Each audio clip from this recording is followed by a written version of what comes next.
Hey guys, I'm JanetOnOccasion, and today we're playing the Total War Warhammer II Battle Replay. So, yeah, the ever-chosen tournament, as of recording this, has been announced, so I can talk about it, which is awesome. So, I actually reached out to a load of the tournament guys and asked some replays, because I thought it'd be good to, you know, show off, yeah, some of the other competitors, you know, that aren't sort of big YouTubers that you might have already watched. So, this is actually from TlaxtlanSoothsayer, and this is from, I think it was the Total War, no, the Warhammer World Cup tournament, I think it was. And so he's playing as the Wood Elves, and he's against I think it's Lille Ugly. I think it's French. I don't know the exact pronunciation, but anyway, he's against another player who's playing as the Lizardmen. And I think this really shows off his playstyle a lot, because if we look, I mean, there's nothing super elite here.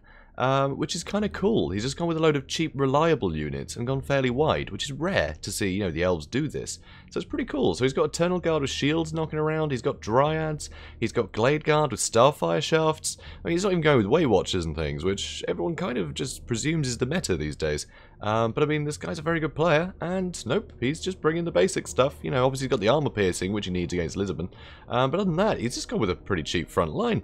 But, I mean, it makes sense. So, silver shields on the Eternal Guard. Very low armor, but generally the armor piercing stuff is going to be the big dinosaurs, and they do have the anti-large and the armor piercing for that. And, yeah, chameleon skinks, which are just fantastic in this matchup. They're not going to be able to get good value against the Eternal Guard because of the shields. He's done the same with the Wild Riders. He's got 2 Wild Riders with the silver shields as well. So they're going to be really good at shrugging off that damage. And that's going to be really worthwhile. But he can still take out the big stuff with these guys. He's got a, where is she? Here we go. Got a Glade Lord just on a horse. So not a big target. Not going to get shot out of the sky, you know, being on a dragon.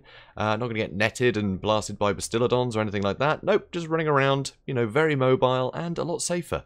So very cool to see. Also, a Spellsinger of Life, always good to be able to heal up those units, because the cavalry are going to be putting a lot of work in, so you want to keep them safe. He's also got Sisters of Thorn. These guys obviously have great utility with their spells, and the poison missile damage is great. And honestly, I keep saying this, but having Sisters of Thorn cycle charge things, they can get a lot of work done. You do not have to be coy about using these guys in combat. Prolonged combat, yeah, not great, but hit and runs, these guys are perfect. So, all these ladies, I should say. So, very interesting. It's a really cool build. It's just very simple, but if he can use it effectively, it's going to be very good. So, his opponent. So, this is also pretty damn cool. Very wide army, once again. No big dinos. So, nothing that can just get sort of pinned and killed for huge value, which is really interesting. So, you can see he's got some skink cohorts with javelins knocking around. These guys, obviously, they don't have armor piercing on the missiles, but you don't really need it against most Wood Elf units. So, that's pretty cool. But, of course, the Eternal Guard do have the shields that can shrug a lot of that off.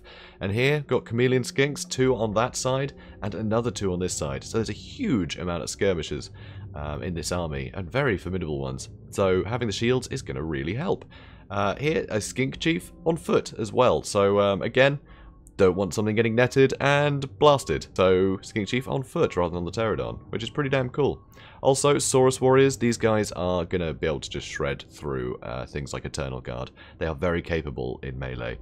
So, these are going to be a threat. I know they're not particularly expensive, these Saurus Warriors, but they're going to be a big threat to this army, which is really interesting. So here you can see Bastillodon with Solar Engine, and another one over here. These guys are just fantastic at killing trees. They've got magic and fire. So it can negate physical resist from Treekin and Treeman and take advantage of the weakness to fire. So very good here. Also, you can see Krokgar, again, gone for a small target. He's just on a cold one, so or the horned one, I guess, probably. But anyway, yeah, nice and mobile. If he gets netted, he's not going to get hit quite as hard as if he was on Grimlock. So pretty cool. Also, a Skink Priest of Heavens, again, keeping on the ground for safety. And yeah, really, really good spells for this matchup. He's got Curse the Midnight Wind to lower combat effectiveness and armor. And he's got Wind Blast, which can just shred most infantry. Even things like elite stuff like Wildwood Rangers have very little armor. So even without overcasting, Wind Blast can take out half a unit. So very good spell selection. So let's speed things up. So, straight away, you can see there's a lot of focus fire on the Saurus Warriors.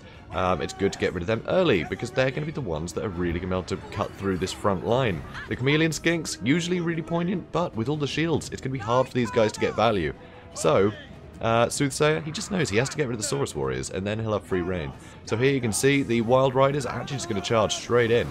So they're going to charge, do a pretty sizable amount of damage. They're taking quite a lot of damage in return, but we'll see in a second he will actually receive an Earthblood. So there we go. That's going to happen in a second. You can see that there. There, boom, Earthblood. Not Earthblood, Regrowth, my bad. Anyway, they're going to get a load of health back. They sell 39 models, so that's pretty nice. 38, oof, lasers. Here, Prey of Anathrema on the Saurus Warriors, just to kill them quicker. That's going to spare both of these units of infantry, and these guys can then screen all of these units. So you can see the archers, they are getting fired upon by the Chameleon Skinks, so the Eternal Guard are just going to push them out of the way. So, very, very tidy. So here, once again, the Saurus Warriors are taking another charge from the Scissorthorn, and they've rampaged now, so they can just sit and fight the Dryads for a while. Curse of Midnight Wind has been used, but lowering armor, not huge against this stuff. I mean, the Dryads actually do have a fair bit of armor. They have 60, so it halves their armor, which is pretty good. So here, these Eternal Guard are keeping all of this stuff at bay, which is just perfect. And the Cavalry, ooh, there's a Wind Blast there. Yeah, basically took out an entire unit. These guys are on almost full health, I think, and it's almost broken the unit. So that is pretty crazy. So Wild Riders and Scissorthorn being incredibly busy back here. Saurus Warriors have been finished off here. These have rampaged. I think another unit got shattered over here, I think. Yeah, in the middle, possibly. So things are looking a bit iffy for the Saurus Warriors, and they were the biggest threat to the Eternal Guard. I mean, the Eternal Guard can weather so much damage from all the skirmishers.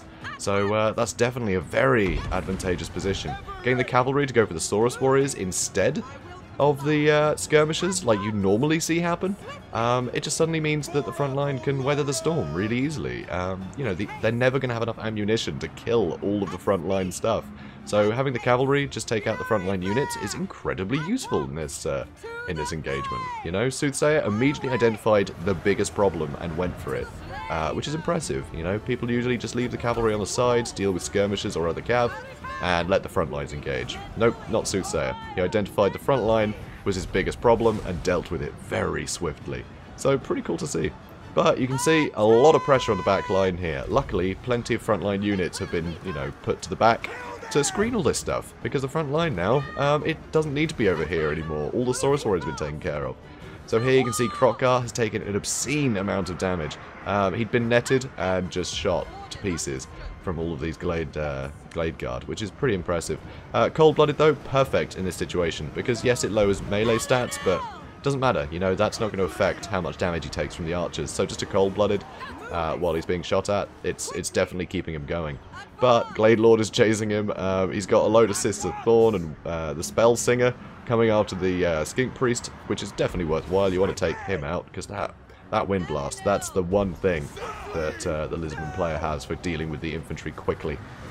So very scary indeed. So now Krokgar, he's still fighting, which is incredible.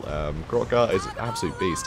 So, you know, a bit of physical resist there, some extra vigor to keep him going, but it's too much. He's been overwhelmed, and unfortunately the Bastiladon isn't enough support. The Bastiladons are a little bit squishy, honestly. They have, I mean, 140 armor, but let's have a look. What's their melee defense? 28, which isn't huge. You know, a charge from all this stuff and the anti-large from the Eternal Guard is going to do a lot of damage to them very quickly. So once again, more charge with the cavalry. These cav, none of the units of cavalry have stopped moving for a second. It's ridiculous.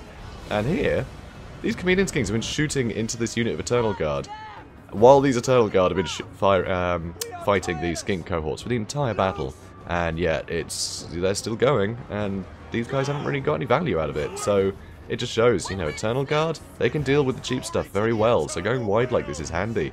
You know, the Saurus Warriors would have made short work of them, but they're gone.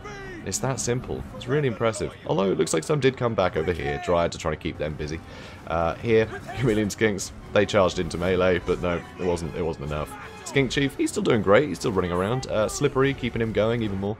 And now, the Bastiladon is just being shot by everything. And you can see the back line has actually repositioned over here now.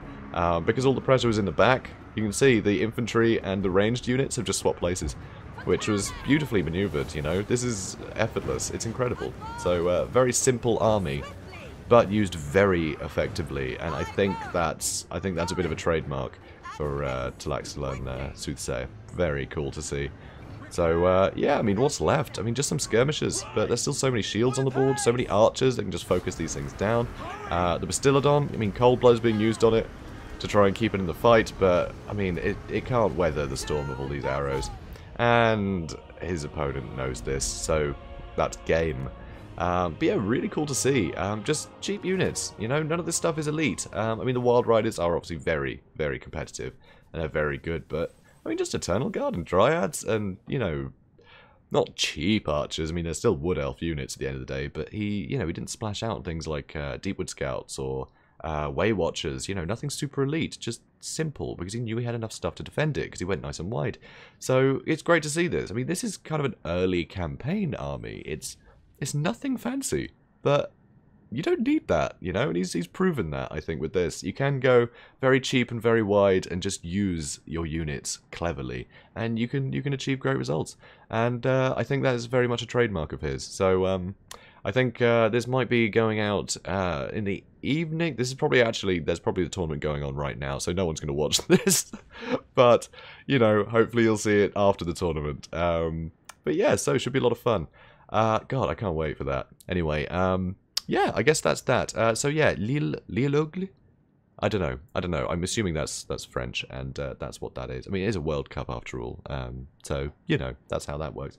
But yeah, so guys, I hope you enjoyed this. If you did, please do comment, like, and subscribe, and I will see you in the next one. Have a good day, guys.